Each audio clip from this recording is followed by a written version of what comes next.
يعطيكم العافية. أنا اليوم بدي أحكي عن مشكلة اللي صارت معنا اليوم، بالتحديد بمنطقة بشيمون، جامع النور. بصراحة أنا كنت نازل على بيروت، أنا بيتي بصيدا، نازل على بيروت تقريبا عشان الساعة 7:15، 6:30، 7:15 بيجيني تريب ريكوست على ابلكيشن اوبر سيلكت بلاك يعني. فمن بشمون، فطبعا بفوت على الرقم التليفون، بيطلع لي رقم تليفون بريطاني، بدق له ما برد، بس ببعت له على الابلكيشن تبع اوبر انه اي ام اون ماي واي، ببعت لي اوكي انه هو ناطرني. بطلع على مستشفى بشمون التخصصي، البن محطوط بمستشفى بشمون التخصصي، ما بلاقي حدا. فببعت له، بيقول لي لا انا حد جامع النور تحت بالكومباوند. بنزل لعنده، بيجي لعندي شاب رفيع هيك ضعيف، له دقن خفيفة، من هون سكسوكة وشعر سوالف ومش عارف شو، شعره طويل أكيد ورابطه ورا. بيقول لي بس بدنا نطلع نجيب الشنط. قلت له اوكي من الكومباوند. فطلع حدا ومشينا لجوا على الكومباوند بالسيارة. طلع هو جاب الشنط، وانا ساعدته فيهم، حطينا شنطتين بالصندوق وشنطة حطها قدامي، ومشي اسمه. بعد ما حط الشنطة قدامي طلع قعد ورا. مشينا ظهرنا من المشروع، فتح البوابة على الكهرباء، بتفتح البوابة، فتحها بإيده، نزل فتحها في كبسة جنب الحيط فتحها.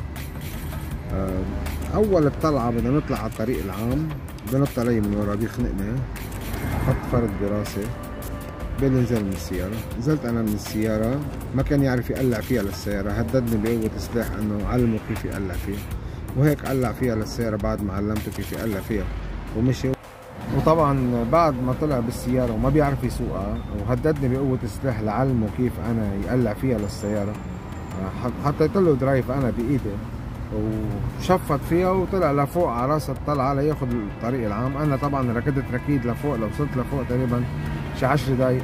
ماري واحد على الموتوسيكل سوري شكله جنسية، وسلم بياته، وصلني، قال لي بوصلك على مركز للحزب او البلدية. قلت له حيلا مكان. وصلني على مركز للبلدية، رجع من بعدها وصلوني على مركز للحزب تحت. طبعا مركز الحزب ما في حدا موجود، في شاب كان واقف ختيار منه شاب، طلعني معه بالموتوسيكل ووداني على مخفر شويفات، مشكور كمان. بعد ما فتنا على المخفر، كانت بهالوقت مخابرات الجيش صارت فوق، وانا ما معي خبر شو اللي صاير بالضبط، لانه كان صديقي هو عم بيتابع مع المخابرات بعد ما احنا اتصلنا فيه من المخفر يعني.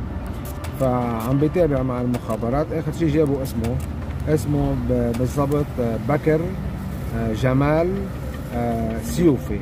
بكر جمال سيوفي، والدته حفيظة. هو هيدا يلي عمل معي هيدي القصة. هو طلع بيتعاطى مخدرات وهالقصص، وعشان هيك عمل هيدي القصة. ومشكورة شركة اوبر، اصلا لو ما شركة اوبر نحن ما عرفنا السيارة وين اساسا. مشكورة جدا الادارة باوبر، لانه والشباب طبعا اللي تابعوا على الجروبات، على المجموعات تبع التاكسي النقل اللي نحن بنشتغل فيها، مشكورين جدا، وكل واحد قدم جهود لتلتقى السيارة. وطبيعي مخابرات الجيش والمعلومات اجوا كمان بنفس الوقت، مشكورين كثير. بس انه هذا بدنا نعرف بس وين الدولة من يلي عم بيصير معنا، وين الدولة من يلي عم بيصير معنا نحن.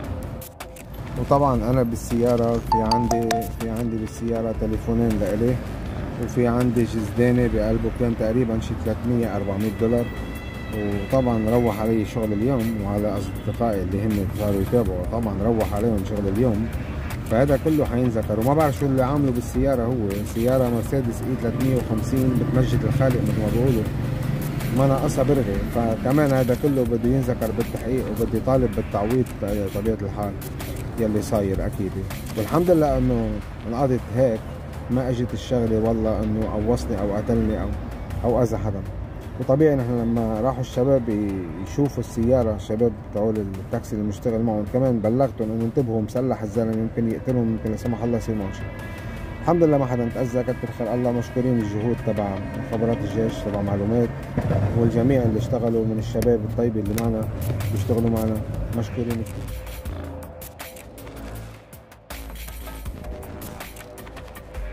لقطوه الدولة، لك الله حيوا الدولة، لك الله حيوا الدولة. لقطوه لحوي تحت بالوادي. البيضة شرفت، هيدي العروس بجهود مخابرات الجيش يعطيهم ألف ألف ألف عافية.